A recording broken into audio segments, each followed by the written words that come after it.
Right. Welcome to the second try of recording this. We catch Julian in the middle of eating a Romanian speciality dessert. It seems to be donut based.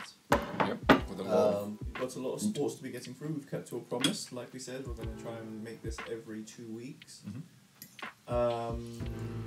So let's get right into it. Let's go on what happened today. Major results. Man City came back from 1-0 down to win 3-1. Massive surprise. You know what? There was a part of me that really hoped that maybe they'll slip up.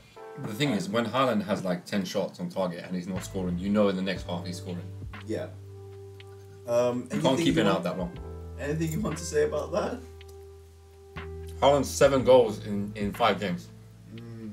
I mean, you know, Haaland's going to win the Ballon d'Or next year. I think Messi should win it this year just for legacy, not for statistics. I understand the reasoning you would have to say that, like. But why for legacy? He's no one's going to win as many as he has. It's not really about winning as many as he has. I think it's more about this is definitely the last one that he's in contention for.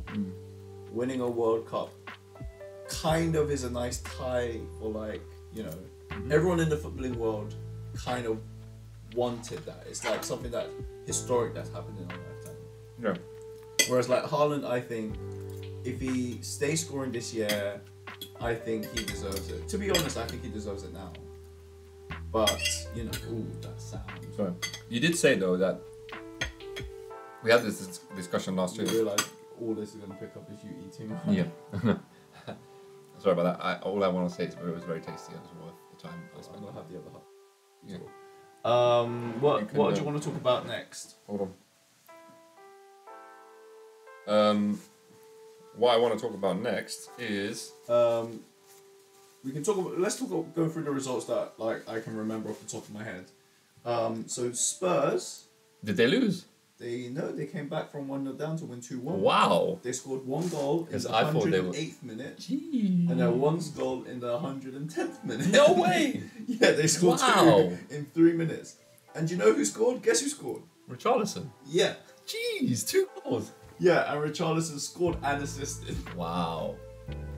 So that's like pretty good, like, because obviously, like, I don't know if you watched the expressions, like, he must have been going nuts. He was going nuts, and it was like so funny because he was like, "Oh my god, I can't believe we're about to lose to Sheffield United, this blood clot team. Like, what the fuck, man?" And then and then literally like you see like it go up for Richarlison, and he changes like, "I told you guys, I knew we were gonna get back." It was like, really, bro, really, you knew it, yeah, you knew. He's a bit like Ty, but more entertaining.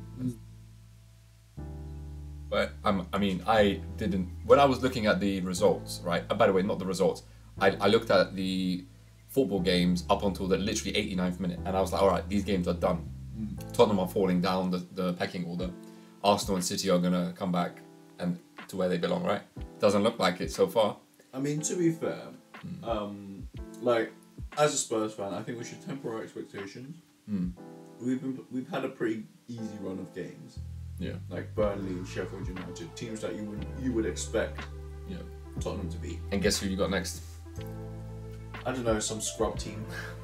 You got Arsenal next, but the thing about that is before you play Arsenal play 2 games before that. Everton, which should be an easy win for us. The only reason I say that is because you say that, but historically, yeah, I know. But the only reason I say that is because every team has beaten them, right? But remember, this is not the end of the season. This is the start of the season that Arsenal are pretty good at. And guess who we have next? PSV and Eindhoven. And so we're having Champions League game football now. So we're going to be stretched. Thankfully, like, what's his name? Trossard came out in the media. Well, I don't know. I think he was talking about how he hasn't had a lot of playing time, and he's asked Arteta. Asked him when he's going to play and stuff, and guess what he said? When the Champions League gets going, Trossard is going to be well in the starting 11. So I believe we still need some level of depth, but we've got a good level of depth now. And it's unfortunate that we lost our left back, Timber.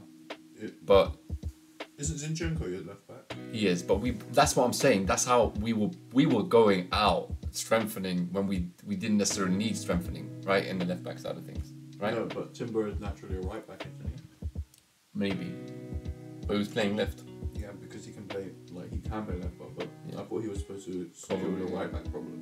Yeah, I think he was. Yeah, but we've got a good Tomiyasu. He's Tomiyasu. He's all right. He's actually quite good. But you got Nelson as well. He's been playing pretty well. How was it? Really nice, man. Yeah, I'm surprised.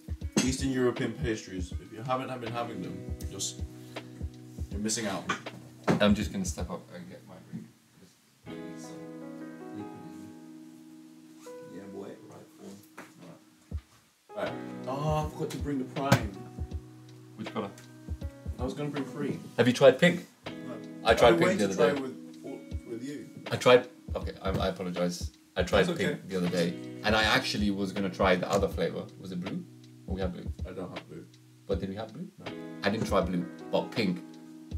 My favorite one. What, the strawberry watermelon? My favorite one.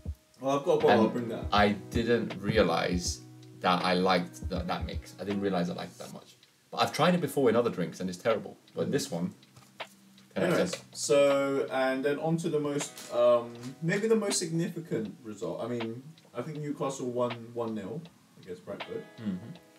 So good for them. They stopped they've stopped the rot a little bit. Mm-hmm. But more significantly, Yeah.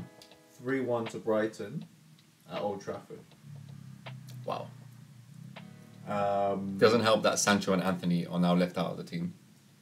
They're big misses. So 100 million pound players.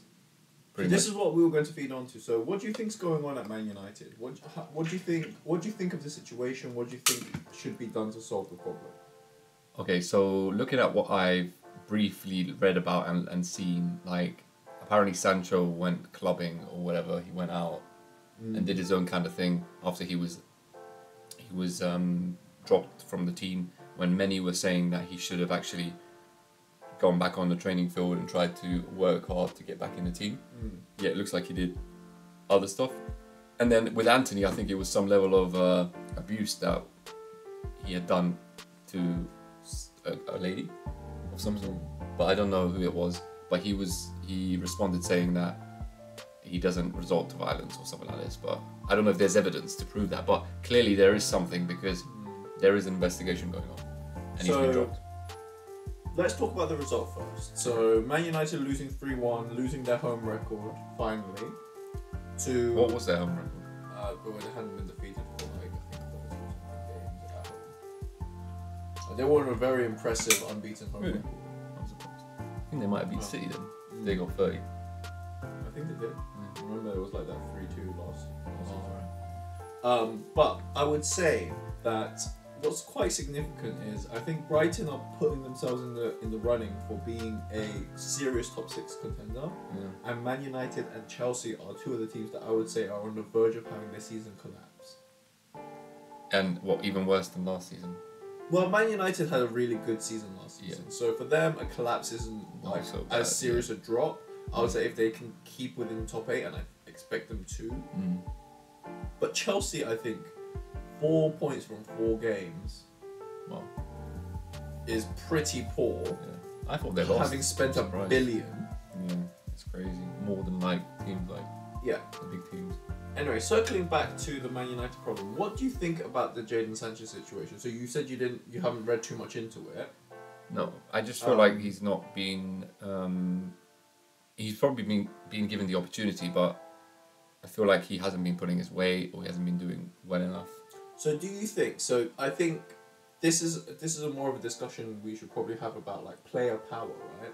Like, I think Ten Hag came in and was very clear on how he runs a club and how he expects players to behave, right? Examples being how he got rid of Ronaldo, how he disciplined Rashford for being late. And there was this whole thing like last season where he disciplined Garnacho for turning up late and leaving him out of the squad. And then that could have been very bad, because you'd feel like, oh, you're singling me out. But then when Rashford was late by 1 minute, he also left him out of the starting lineup.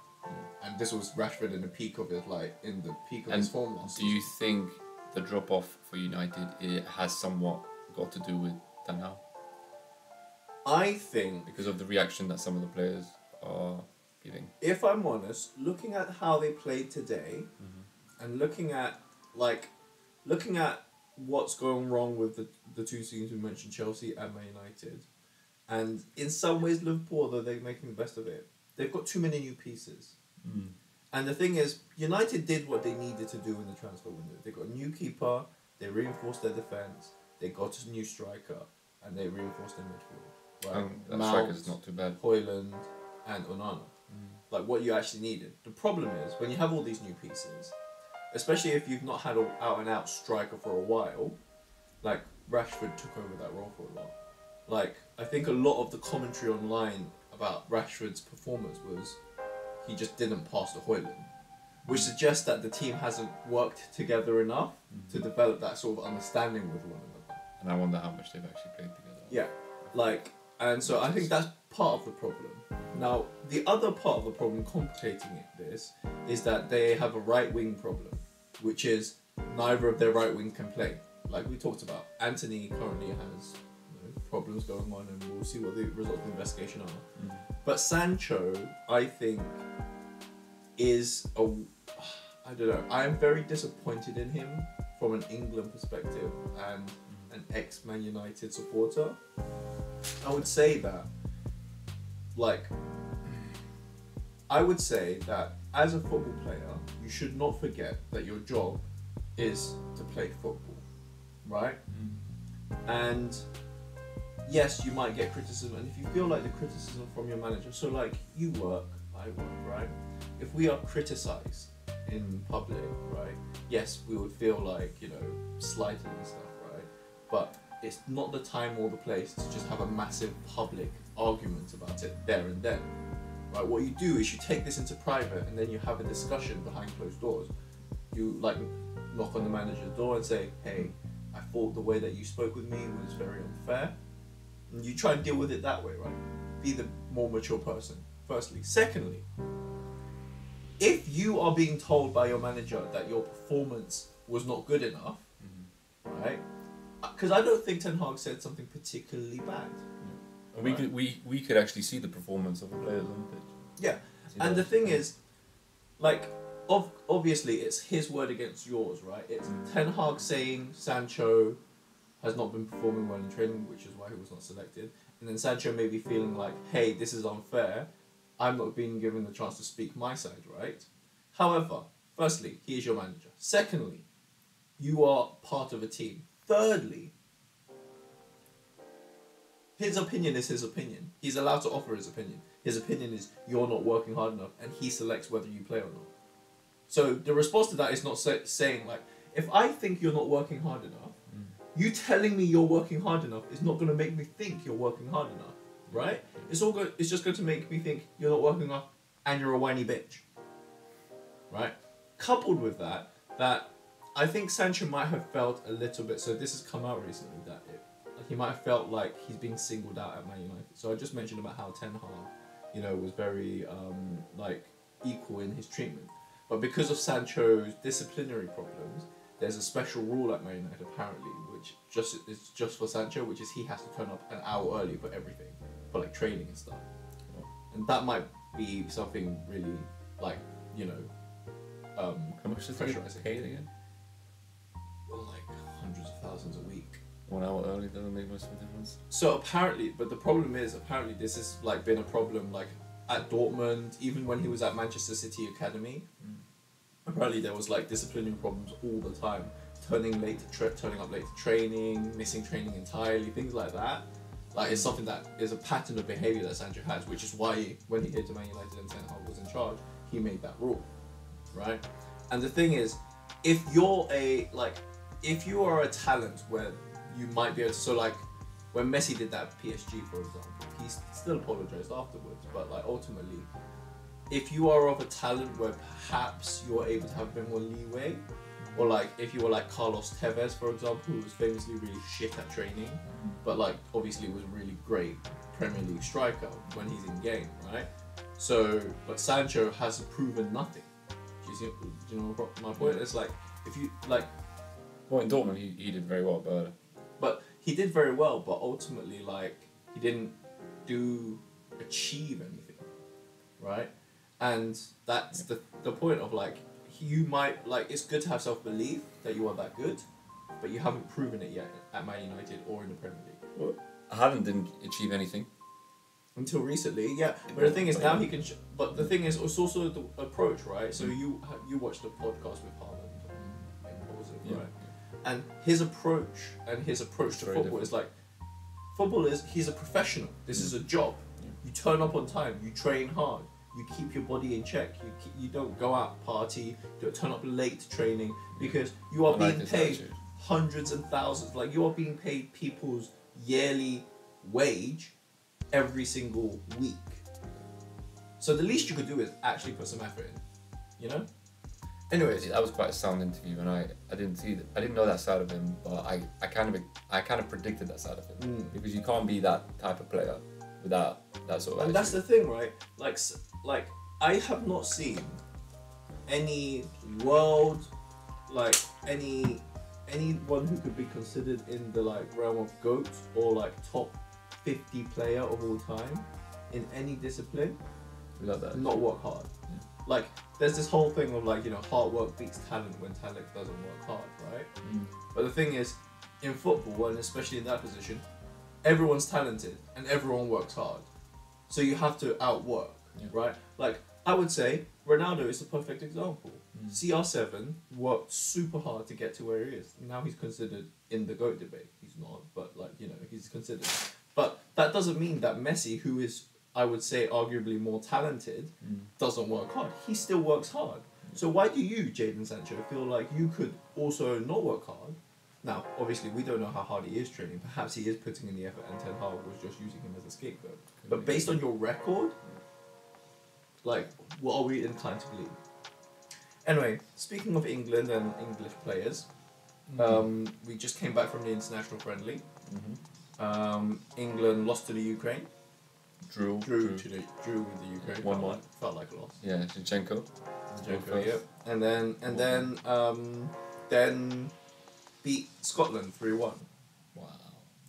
Now, there's been a lot of discussion in the media about Should have this. been more of a higher goal. Even that is like, so if you've seen, did you see Rory Jennings' interview about this on TalkSport? So TalkSport and like a lot of media is like singling YouTubers and people who talk about football on YouTube out as oh, you're being too harsh on Harry Maguire. So that's like, and their point is that like, England beat Scotland, right? Why are you not focusing on how great the performance of the English players were in a 3-1 win? And why are you focusing on attacking Harry Maguire for the own goal? You know what's really sad? It's not just been people online that's been attacking him. There's also like pundits, and on top of that, even like people who are interviewing footballers and interviewing managers. Like, for example, I don't know if you saw that interview that, I don't know who it was, but he interviewed this Scottish manager, and he was like, would Maguire fit into your team considering he scored your only goal? Literally, that was his response. That was the question. And the Scottish manager was like surprised and just like, I don't even know what you're talking about, mate. Well, this is the thing. Like, right? how are you going to say something like that? But do you think the criticism that is being levelled at Harry Maguire is unfair? Yes. Okay, explain your point. I take the opposite view. I think it's somewhat unfair. Not 100% unfair. But I think it's somewhat unfair because I think his family have got involved. And I've heard a lot of toxicity to do with around him. A lot of toxicity around him. Like much more than many other players that I've heard. And another thing that I heard was that, well, clearly he seems to have more England playing time this season than Man United playing time, right? And how is that possible that he's still getting picked, right? He's clearly being favoritised by Southgate for whatever reason. He clearly still wants to run with him. There will be a point where he'll have to let him go eventually, because that was the case with John Terry. Will he though? He will have to. Yeah, See, he won't have an option. So let me summarise a couple. He will have to come up with an excuse, because he would have to back himself up. Just like Sven-Goran Eriksson did when... No, he doesn't. And He here's doesn't a have couple to, of but things. he probably will. Here's a couple of things. So I've watched, like, we both follow Rory Jennings, and he's put a couple of videos together about the England squad. And I think the summary, like, one of them was basically he's very unhappy with Southgate. And I think his discussion with Ale Oladipo and, like, you know, his friend that he talks to about football. And his whole point is he wants Southgate. Like, he wants a New England manager. He wants Southgate to get out. And his point is, Southgate has gotten England to this point, obviously progressed England to, like, you know, late stages of international tournaments, but he's not a winner. He's got no proven track record of being a winner. Part one. Part two, he clearly shows favouritism, and he also contradicts himself in his selection of players. So, Harry Maguire is an example, right? Like you just said, less playing time for his club than for his country somehow. And then the other thing was about, like, how Maddison was integrated into the team when you have Foden, right? Why was Maddison playing on the wing? Yeah, so this was the point, right? You have Foden, who plays left wing for his club, like quite often, right? And all the camera. Now, obviously, you put Bellingham on current form in the camera, but why is Henderson in there? You've got Declan Rice. Why not have two cams and have Maddison play his natural position and have Foden out on the wing? It makes no sense. Right? And, like, the thing is, Price is on form, and a lot of other players are on form. And this is where he says there's a contradiction with what Southgate said about Foden is, well, Pep Guardiola doesn't use Foden centrally, so why would I use Foden centrally? It's like, yeah, but Spurs don't use Maddison out on the wing, and you're using Maddison out on the wing. Did no one question that? Someone should have thrown that in. And it's like, where is your leap of logic from? Like, Maddison plays centrally, and you didn't play Maddison centrally. And then he played shit on the left wing because he's not a left winger, naturally, right? He has played there from time to time, but, like, that's not his natural position. And then the other thing is about, like, Maguire and this sort of thing, right? And, like, I think Rory's criticism is, like, he doesn't blame Maguire, it's just that he blames Southgate for picking Maguire. Because it's like, you're putting him in the firing line. Do you think Maguire is extremely surprised he's still getting picked? I don't think so. I think Southgate is stuck in his ways and just, like, I think has a relationship with Maguire or, like, trust in Maguire that is unexplainable. And there was a time Maguire was good. But the thing is, I think That's a long time ago. It's a lot like how teams need to move beyond what got them to where they are to evolve, right? Like, England will not become better by sticking with the same team and philosophies, especially with how good, but I would say, on talent alone, and maybe it's because I'm biased and I watched the Premier League, right? But on talent alone, I would say this English squad is probably the best squad of players outside, like, top 3 at least in the world right now. They're just not being played to their best. Yeah, so you have France, right? And then I would say England. Like, who else do you think has a better international squad than England, other than France? I mean, Germany's fallen away. They don't even have a striker anymore. Yeah. You look at Spain, quite a young team. Spain, yes. So Spain is, like, competitive, but I wouldn't put them on the same level. Like, you look at a team like Portugal or Argentina. Argentina, aging. Not so much. I think they've got more. Take Messi out of their team. Yeah. Then take Di Maria out of their team. Yeah. DePaul. Quite old. Alvarez. I thought DePaul was young. But, Alvarez, like, who's young? I would say, like, if you go top to bottom, right? If you go, so I would say England's weakest position is probably goalkeeper. Like, Ramsdale, yes, but he's also not England's first choice. Yeah. He's normally Pickford. And I who's think on the Pickford's relegation okay. side. Yeah, but I don't get why they didn't put Ramsdale in. That's a different discussion for a that's different day. But anyways, then our next weakest position is one of the centre-back positions, because we have John Stones. We probably have the okay, but hold on a second. John Stones frequently plays for City. Yeah, no. I'm saying other than John Stones, who's the other centre-back? Right. Maguire. And it shouldn't be Maguire. Even Ben White is better. Yeah. Like, why is it not Ben White? Yeah, and Ben White's on form. Yeah. We have a great right-back situation. Yeah. Trippier, Walker, Trent Alexander-Arnold. Yeah. Our left-back situation is not bad. Quite weak, but we've got Shaw, we've got Chilwell. Right? Our midfield is stacked. Yeah. Maddison, Not often is it as stacked. Bellingham, Rice. Like, and that these are positions like 6 to 10, like sewn up. Right? Imagine Southgate decided to not play Bellingham. But the What sort thing of is, excuse that's would the that thing. be? He's kind of trying to make the argument that it's like either I pick Bellingham or I pick Foden for Cam.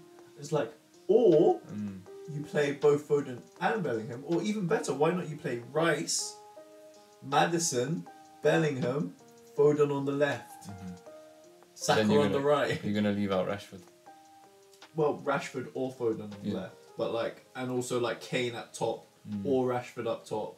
Like, that gives you options. But the fact that you're like, basically there's 2 legacy players in the, and I would say that perhaps it's like leadership that you're looking for. Maybe that's the argument he's making. Because the 2 positions are, why is Henderson still in there?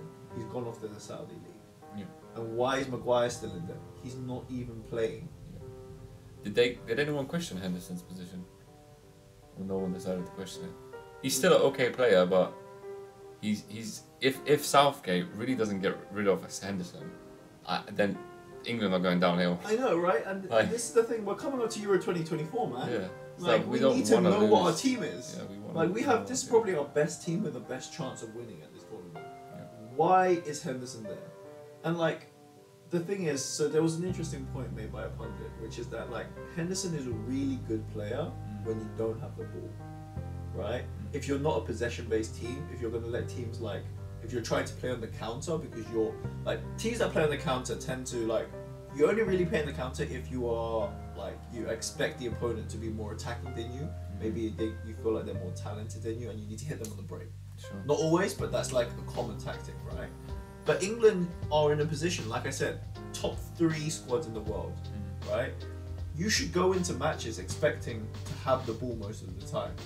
Awesome. And teams are going to be defensive against you because you are better than them, right? So if you have the ball most of the time, then what you want is a midfielder who has proven ability to drive the ball forward, score goals, provide key passes. Henderson's not that guy. Rice is. He's proven it at Arsenal. He's proven it at West Ham. He's proven it on an international stage. So I don't get why you feel like you need to have 2 CDMs and only 1 attacking outlet. The thing I hope for is that the qualifications that are going through that we're going through right now is the time for Southgate to test all the players appropriately. I had to cut this bit out of the video. To be continued. Do you want me to like stop the recording or pause? Julian's just brought this suspicious liqueur out. Homemade. Homemade. It smells kind of weak. I'm kidding, man. It smells strong. Is it like a modified Palenka? It is Palenka, but it's a modified Palenka.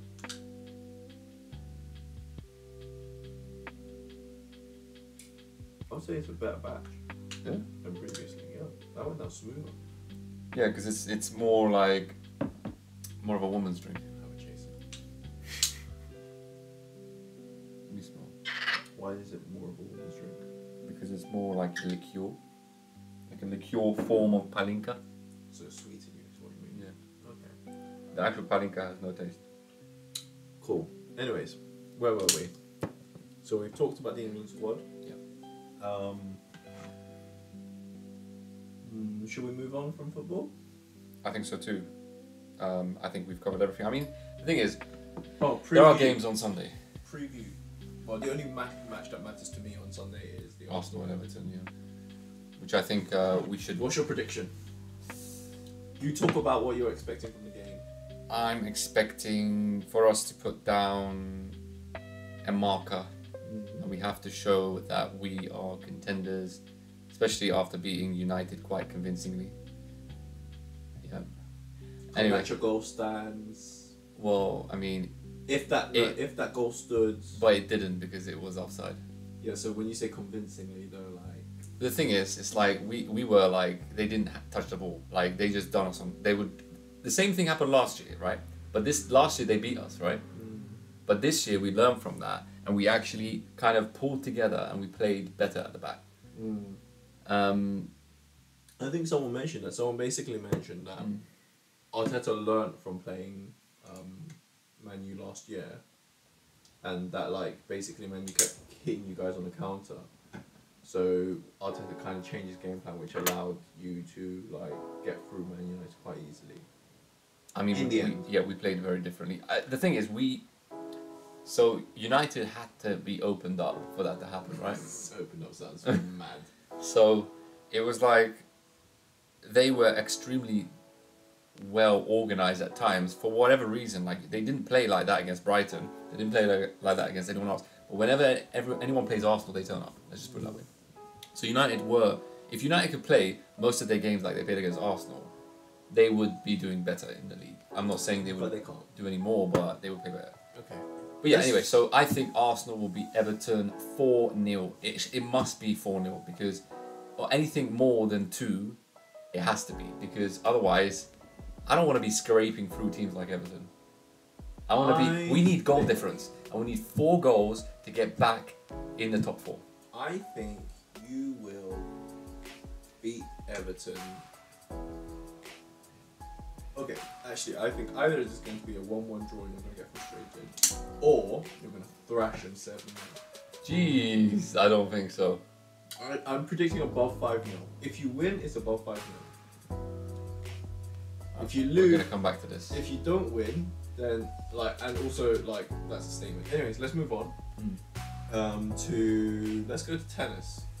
Djokovic clinches his 24th Grand Slam title. Finally, this guy takes so long. It's been in the same year, bro. And once again, this guy supporting Alcaraz. No, actually, I wasn't. No.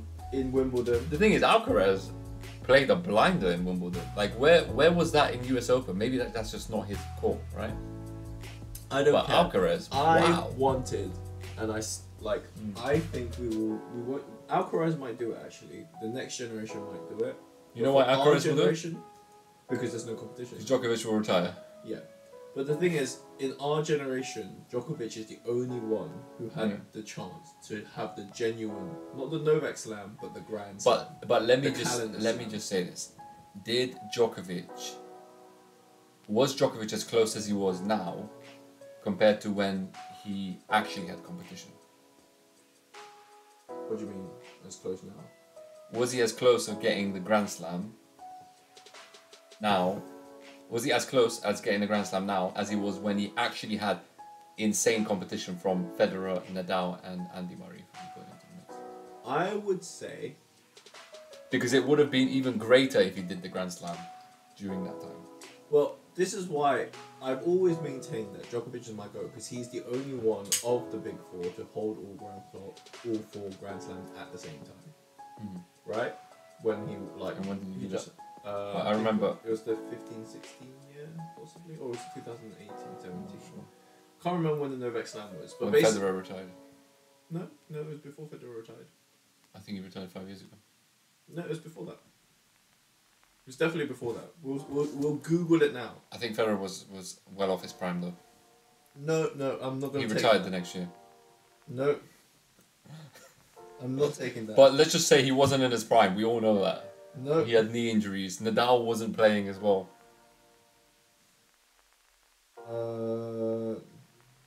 It's called the Novak Slam, right? Let's take nothing away from Novak. 15, He's 15, an incredible player, and he is the GOAT. Yeah. So in 2000, it was 15-16. So no, Federer was not out of his prime. This is 8 years ago now. He was definitely not in his prime. No, but this was still in the era of How many Grand Slams did he win, Federer? Yeah, but what we're saying, just look at this run, right? Australian Open 2015. Yep. Wait, what am I trying to read here? No. Oh, here it is. Wimbledon 2015, US Open 2015, Australian Open 2015, French Open 2000, and wait, which way should it go?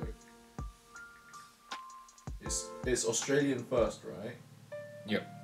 So he won the last 2 slams, which is Wimbledon 2015, US Open 2015, then the Australian Open 2016, and the French Open 2016. And then he lost Wimbledon 2016, I think, to Murray. Yeah, that's the way around. So it was 15-16. Oh, okay, so basically he did Wimbledon, US, Australian, and French. Mm-hmm. But you know what's crazy? He also won the Australian Open. No. He messed up. The reason why I say he messed up is because the year he won the French Open, he should have won Wimbledon and US Open to just to finish it. Because that was the only, like, if we... Yeah, but that was the year, but you're talking about the era of the Big Four, right? That was the year Murray won Wimbledon. Murray was at his peak. And that was when Murray was at his peak for his US Open as well. 2021 though, that was the time. That was when Medvedev stopped him. That should have been when it happened. Yeah. That's the closest he's ever got. I would say... Is that the closest he's ever got? I would say this is the closest he's ever gotten. Why this? Why this? What was this? But 23. Oh yeah, he missed out. he Wimbledon lost to in the Alcaraz. 5th set of Wimbledon final. That's the only... And it was like one... Like, it was the last set. Right? Like, if he won that set... Or because in the US Open he got beaten 3 sets. He got beaten in straight sets. He was, I think, injured or something was going on. So 2021 and 2023 was when he got the closest. Yeah. Which means Federer and Nadal won in their prime. Federer was retired. Murray was retired. Yeah, but 15-6... No. But, like, in the era where I would say all 4 of them were near their peak, right? Federer was just over his peak, but still playing at really high level, right? Is the 15-16 era. And Djokovic dominated everybody in that era. Like, that was the era when Djokovic basically, like, went a whole year unbeaten. He went a whole year unbeaten. Yeah, he beat Murray, and he was in form. Murray was in form. But the crazy thing is... He beat everybody. The crazy thing is Murray's form hit in 2015 and 2016. Actually, Murray's form was from 2012 until 2016 roughly. Yeah. Because it looks like 13, 15 and 16 Murray was in the final of the Australian Open against Djokovic. Yeah. 3 times. And then obviously, yeah. And then, like, anyways, like, this is beside the point. I think, for me, do you know what was really ironic about Djokovic winning the US Open this time? What's that? Did you see the, like, meme that's going around? I don't think I did, no. Firstly, like, you know, like, Djokovic is famously anti-vaccine, right?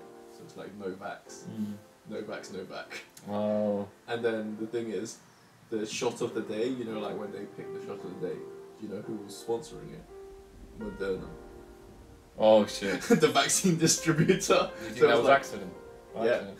Moderna shot of the day, Novak Djokovic. Oh my days. It was hilarious. Let me just mention one more thing. Like, yes, also Djokovic has won the French Open 3 times. Yeah. This is the only caveat I have against him, right? Is how he's won the French Open. He didn't beat Nadal in any of those years. He did. No, he didn't. He beat Nadal in the semi-final to win one of his. No, yeah, I get that, but the final was against Murray. Yeah, And yeah, I'm just saying that. Let's have a look at what happened before that. Seeds, draws. Djokovic is the only person who So has what happened to consistently Nadal? beaten Nadal on clay. No, I don't think Nadal played. He did. Nadal fell out to. He withdrew on the Nadal withdrew on the 3rd round. Yeah. But on the year before, so the year I remember He probably did beat Nadal. Stan Wawrinka beat Djokovic in the final to win the French Open because Djokovic played Stan Wawrinka was playing some, I think, unseeded player or some not like top tier player in the semi-final. But then Nadal was playing Djokovic, and this was, I think, the first time Djokovic ever beat Nadal, and it was a 5-setter against Nadal. This is why I say that I don't want there to be a debate of who the GOAT is between the top 3. There isn't a debate, it's Djokovic. No, I know it should be all 3 of them, and the reason for that is because if we look at the 2021 French Open, this guy, Stefanos, right? Yeah. He's barely a top 10. Yeah, but I wouldn't top 10. But it's about the surface. Murray has beaten him multiple times. Stefanos has been known. 2023. Yeah, but Tsitsipas is known as the Prince of Clay. Okay. Yeah, but this is the first final he's ever had. Because Tsitsipas is like Not hasn't got the mentality. And not consistent. Yeah. But this is the only caveat I got with Djokovic. Okay. Yeah, the only caveat, right? And the fact that, and he can't do anything about it. And the thing is, if I met him in person, I wouldn't even bring this up because this is not even a valid argument, right? I don't know why you are bringing it up. I have to bring it up because if I don't bring it up, there's nothing else I can bring up to stop him from being the GOAT. Just put it that way, because I have to bring something up. And basically, 2021, 2023, 2021, 2023, that's 4 Grand Slams, plus 2025. 5 Grand Slams, potentially 6 Grand Slams, when Federer, nowhere to be seen. Murray, nowhere to be seen. Nadal, nowhere to be seen. He's won 5 Grand Slams. But didn't Federer start his career off with no one in his way? That's not the case. Okay, when did Djokovic win his, like, other than 2008, Djokovic, 2011, yeah? You got to remember Nadal started very close to the time, maybe 3 years after Federer. Okay, 3 years, that's 12 opportunities. Yeah, but Federer wasn't even in his prime. He wasn't winning everything. He wasn't winning everything. How about this? Would you say... But, well, let's just put it this way. When all of them were together, right? Djokovic won the most Grand Slams. Nadal would always win the French. Djokovic would always win the Australian. Federer would always win Wimbledon, right? And the US Open was, like, kind of tied. I would say Federer and Djokovic traded Wimbledons and US Opens. I don't think they traded Wimbledons. I think Federer clearly is still ahead, right? But I think in Wimbledon finals, Djokovic, like, is ahead of Federer on head-to-head at Wimbledon. Yeah, more appearances. No, head-to-head. Federer. Okay, yeah. I mean, okay, fair enough. That's true. But you also got to remember that when has Djokovic ever been injured? Massive. He had a huge wrist injury. For him to be out long enough to affect him. He took like 2 years off. 2 years off. I never knew that. In the in one of his took 2 years off. Yeah. Really? Like, because in 2011. With a wrist injury. Like, look at his records, right? In 2011, 2012, right? 11, 12, 11, right? That was when he was at his peak. And then he doesn't win anything, like, until he comes back into, like, between, like, here and here. Like, after this... Well, it does look like he didn't win anything in 2012, but that's because Murray was in form. Yeah, no. Look, like, you can just search, like, where is... Yeah, okay. There must be an injury thing, right? Tactile equipment, blah, blah, blah, blah. No, I get that. No, he had a prolonged, like, because I didn't know that. He thought he would never come back and play tennis again.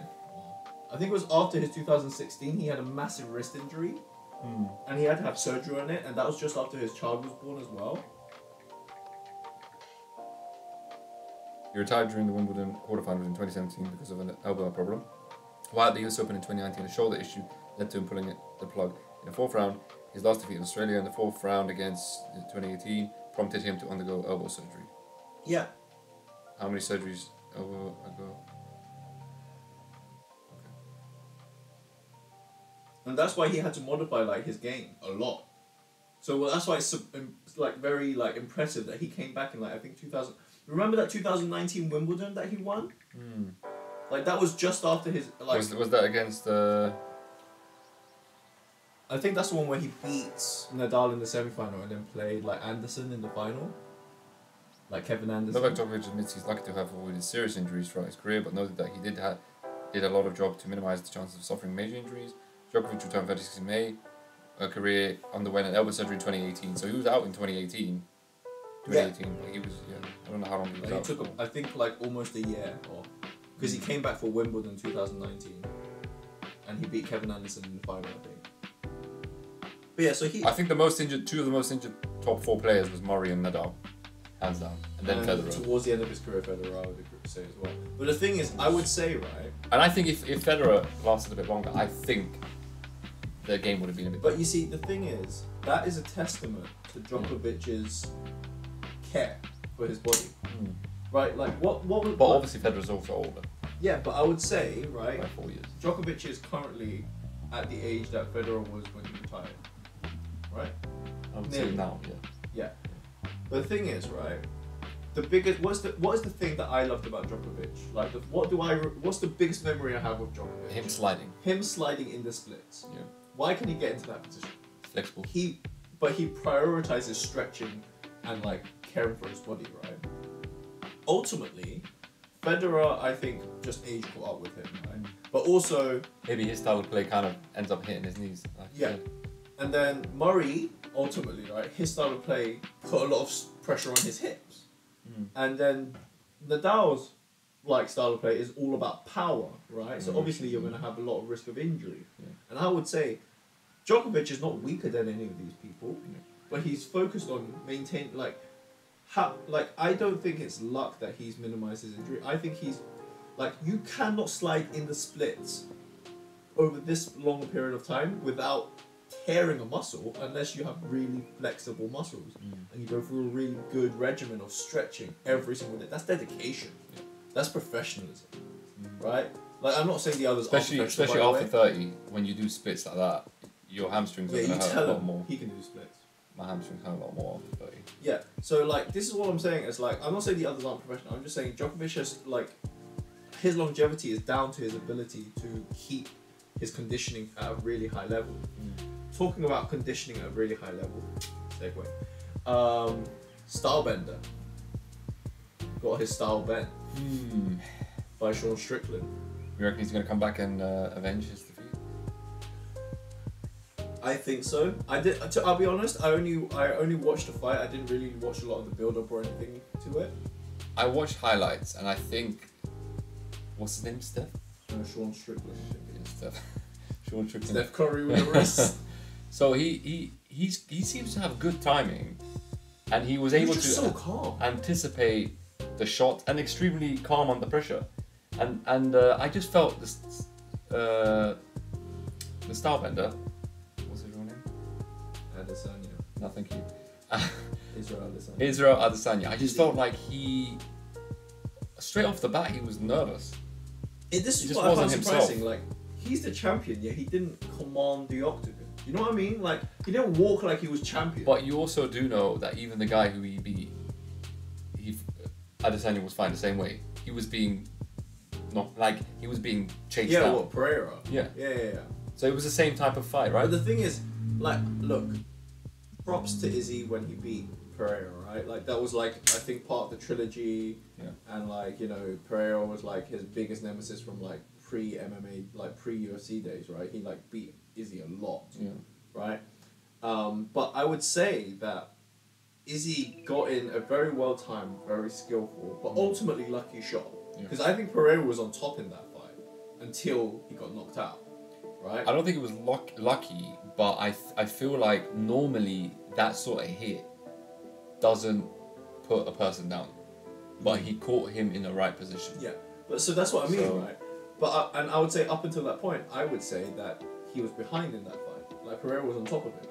Beginning, yeah, for sure. And then I would say in this fight, like, why is he, like, perhaps that's just his style, but, like, Sean basically just walked him down and was, like, he looked the slipping bigger guy, his punches. He looked the bigger guy as well. Yeah, and the thing is, like, for me, I think Sean to me is, like, more of a striker, especially, like, you know, punches, right? Izzy didn't really do a lot of takedowns. That's what I mean. Like, I was surprised, and Izzy was practicing. Like, your whole name is Style Bender, and yet you played into your opponent's style, who is better than you at it. The whole point of having a big arsenal is to use different parts of your weaponry. And the style bender is not extremely good at stand-up.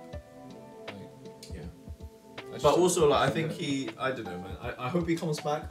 I hope so too. And I personally think that his last fight was harder than this one. Yeah, and Izzy made this fight look way harder, and I don't think you reckon Izzy will get another chance because he was beaten unanimously. Absolutely. Like, he's like, the thing is, I think the UFC cannot, like, the UFC suffers, especially since losing Conor to being a social media star. Absolutely nothing. Yeah. Well, he's probably trying to do something on steroids. Trying to bulk up and go join WWE apparently. He's got another UFC fight coming up as well. Yeah, but like, I would say, like, Izzy has probably got one of the only personalities in the UFC. Like, apart from Israel Adesanya, who are your other UFC fighters that you can name? Just like, because obviously you don't follow it in terms of, like, and I don't follow it that closely. I was following McGregor's category. Yeah. They like Gaethje, all these, but none of them were really like personalities. Yeah, this is the thing. It's like UFC's all cool. Like after Conor, yeah. Like, but even when Conor comes back, like yes, he still has the personality, but not to the same level that he did when he needs was to back younger. it up, man. Like you can't just have personality, like all style, no substance. Because the thing is, if he does lose this next fight, I think it's coming to the point where it's just like you're not that guy anymore. You're just not him. You're just not that guy. Like ever since you retired and went to fight Mayweather, which was a wrong move in every sense apart from financially, right? I don't think it was a wrong move. I think it was because that was his downfall. After that, he was never the same UFC fighter. He fought Khabib after Mayweather, right? That was the worst time to fight Khabib. He should have fought Khabib. Against Khabib. He got beaten the shit out of. He looked. Yes, he did. He got beaten the shit out. But he looked better. Let's talk now. He looked. His business. His own business. So it was like I just didn't get why McGregor didn't fight Khabib when he was in form. Lost. No, I think it would have been a better fight because he was better then than he was better then. No, I would say he'd have lost because his grappling was shit. You do know that he retired for 2 years, two full years, didn't fight a UFC fight. Yeah, but ultimately, fights McGregor is an example of an Irish guy who loves his drink. No, he's just an example of somebody who lost himself to fame. Like, basically, Khabib is dangerous and fighters like Khabib are dangerous because they fight because they love fighting. Yeah. Right? It's not like they would like fame, they would like money, but ultimately, they just want to beat the shit out of people. Yep. Whereas McGregor had to beat the shit out of people to survive. Right? So when he, like, I think the True Geordie or like talked about this, like controversial figure now, but like back when like he was like McGregor basically got to a point of like when you're desperate and you have to fight, you fight like you're desperate, like you're hungry. When you're a multi-millionaire, which the Mayweather fighter, which the Mayweather fight makes you, you're like being paid hundreds of millions. Then you sit back and think, why the fuck am I going out to get the shit kicked out of me? For a couple million. Especially in the US, and now that's why it's more dangerous now for him to get back because it's like, okay, is this just pride? Are you just coming back for pride? Because you don't win on pride. Pride comes before the fall. Well, let me tell you something. There's one thing that he mentioned. He wants the Irish flag on the belt. Apparently, I don't know. He still hasn't got that or something. For some reason, that was one of the things he wants to go. But the thing is, I would have thought they would have added that already because he won enough belts. Okay. He's a double champion. I would be surprised if he wins. I wish him the best. I want him back in the UFC just for entertainment factors. I would personally like him to succeed for only the reason of helping the UFC. But him as an individual, I think he's got to a point where he's changed substantially. I think money's changed him. Bro. Like, I used to love him, right? I'm slowly starting to be like, what is this guy turning into? Like, I follow his Instagram. I always thought that he was a little bit of a UNT. But you actually had to spell it out. But the thing is, it's like, now he's just like, oh, when his leg got broken, right? Did you see what happened? Yeah. No, awful. But do you know what happened like 3 days after? What, the Machine Gun Kelly shit? What was that? Like, he tried to holler at Megan Fox, who was with him. Like, oh, okay, that's another thing. But he was literally like this, on his really freaking expensive yacht, right? Put his foot up with his cast, and looked into the sunset, and someone took a picture of him, and he's like, he basically said like, my leg's broken, but I've still got my life. Like, what sort of reaction is that? Like, back in the days, he wouldn't have done that. He would have been like, my leg's broken, let's get back into it. Or like, yeah. He's just acting like he's not hungry. Yeah. Would you be hungry? I wouldn't be in that situation in the first place. You wouldn't show off your money like that? No. Probably. As in, firstly, I'm not that rich. But secondly, like, I don't know how I'd react to being rich, but what would 500, because he's got 500 million roughly, no? Yeah. What would 500 million do to me? He's almost a billionaire. I mean, if I had 500 million, I think... Would you do things differently? Obviously. Yeah. Like, slightly differently, but would you flaunt it like McGregor or Mayweather? Actually, McGregor and Mayweather is very similar, the way they flaunt their stuff. Yeah, and absolutely not. But that's what I mean, right? Like my personality would not let me get to that sort of stage because there are like a few McGregors, a few Mayweathers, but there are millions of people who have the same personality and don't get there. Yeah. Right? The lucky few get there, but like not, and they get there through. They got there at the right time, right? And it's about like no, it's not even right time. It's like they had the right combination of single-mindedness, determination, and sacrifice. Right? They sacrificed all of their youth to get to train to that level, to become that level of fighter, to get that level of fame. Then they got there, and then they were like, okay, now it's time to celebrate and enjoy it. And the thing is, part of them don't. I think part of them have too much pride or ego to admit that, hey, I just don't want to get the shit beaten out of me anymore. That's it. Anyways, final thing before we get off, because I think one of the kids are crying. Not my kids. Not my kid. One of Julian's kids. Secret love child. F1. Both Red Bulls out. Q2. Finally an interesting race. So the tracks sped up quite a bit, and it caught everyone off guard.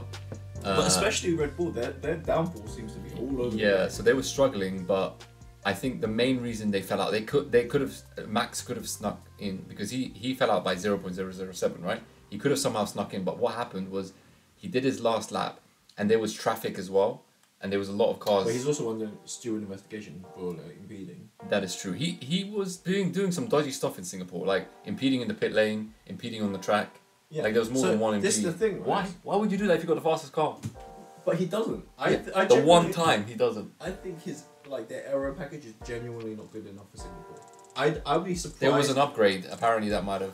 Tomorrow, I genuinely think I would be surprised if Max wins the race. Let me put it this way. We know that their quali pace is different to their race pace. So I know Red Bull will still be a threat, right? Yeah. Depending on what type of threat, because we've not been in this situation before. I do want to also mention that if Max somehow wins the race, right? Yeah. Then he deserves it. Yeah. He deserves but also it. then the years of watch, man. Anyways, yeah. Who are you predicting to win tomorrow? Well, let me just put it this way. Russell, absolute blinder. I don't know why he pulled it out. I was watching him from practice to quali, to the final quali. He was running so close to the wall. It was incredible. Like, Ham clearly slow. I don't know what was going on with him. He wasn't himself. Okay. But top three, I would say Sainz is going to get another win. Okay. Russell is going to get podium. Mm-hmm.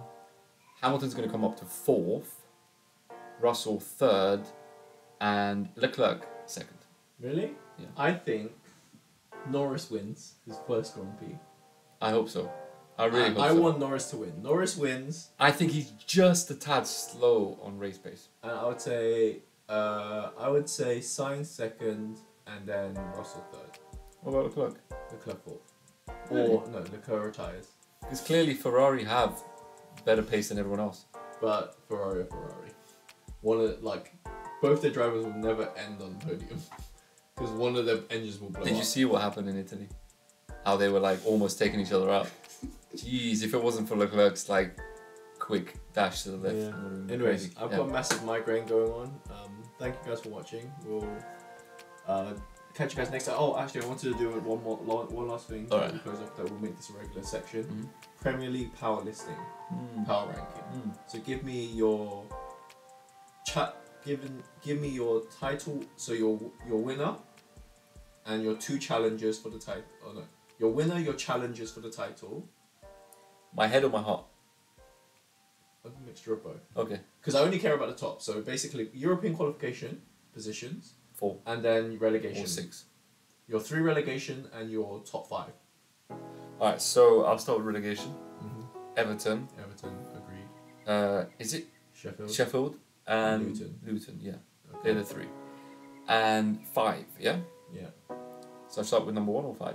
I start with 5. Start from do 6. Start from 6.